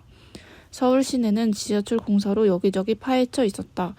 차가 막혀서 상당 시간을 지체를 했고 점심도 먹지 못한 우리는 지쳐 있었다. 차가 아파트 정문으로 들어서서 널따란 단지의 중앙로를 달려갔다. 저 앞에 내가 살게 될 동이 보였다. 그때 아버지가 오셨다. 소리는 나지 않았다. 그러나 눈물이 났고 그것을 손으로 닦는 것을 내가 보았다. 내 결혼 생활이 여의치 않을 것임을 짐작하셨던 것일까? 뭐라도 아마도 잘 살 거라고 말했던 것 같지만 지금은 기억나지 않는다. 나는 당시 잡지사 기자였다.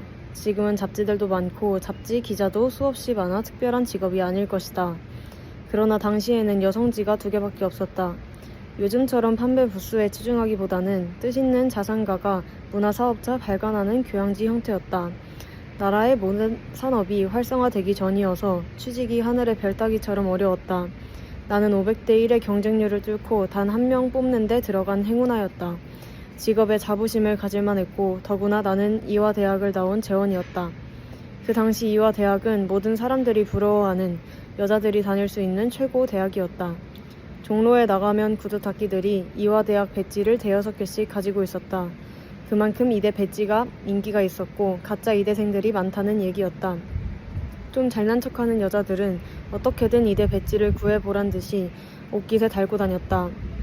문리대 배지는 흰색이고 사대 배지는 하늘색이고 음대 배지는 분홍이라는 등 색깔까지 화제가 되곤 했다.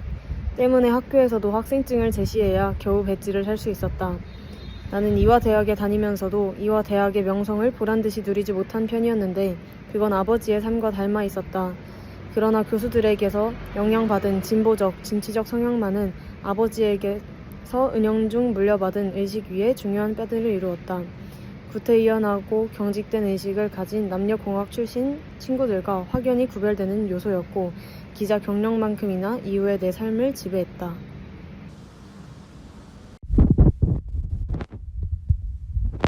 당시 내가 강의를 들었던 교수들은 거의가 미국 유학을 한 분들이었다. 나는 국문과였지만 선택 과목과 교직 과목 등에서 진보적이고 자유로운 사고를 숱하게 만날 수 있었다. 심웃는 보브와르와 베티 프리단을 정독했으며 제인 폰다와 존 바이즈, 비틀즈를 열무했다. 게다가 잡지사에 들어가서 남들의 의식을 앞질러가는 책을 4년간 만들었다. 알게 모르게 나는 너무 튀어나와 있었다.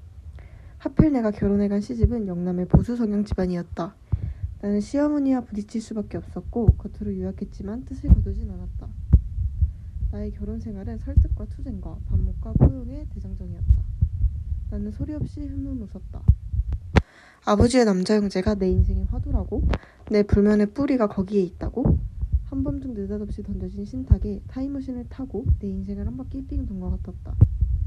이런 것들이 의미가 있을까? 모든 전제가 맞는 건 아닐까? 내게 어머니와 여동생의 화두였다고 해도 나는 역시 그에 맞는 반주를 하지 않았을까? 아무렇게나 주사위를 던져도 결국은 완전이라는 하나의 문제로 통하는 게 아닐까? TV 화면을 바라보았다. 말 빠른 사회자와 3명의 여자가 여전히 유령처럼 떠 있었다. 상념에서 벗어나자 귀가 열렸다. 저는 토끼 농장을 하는데요. 아내가 죽었어요. 계속해도 될까요? 남자의 목소리는 허탈감에 젖어 있었다. 그는 알 수 없는 운명을 신에게 묻고 있었다.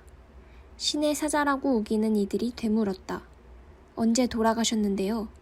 현재 토끼 농장은 잘 됩니까? 그런데 카드가 이렇게 나오네요. 토끼 말고 뭐 다른 거 생각하시는 건 없나요? 네, 그럼 개를 해보세요. 그건 잘 될 겁니다.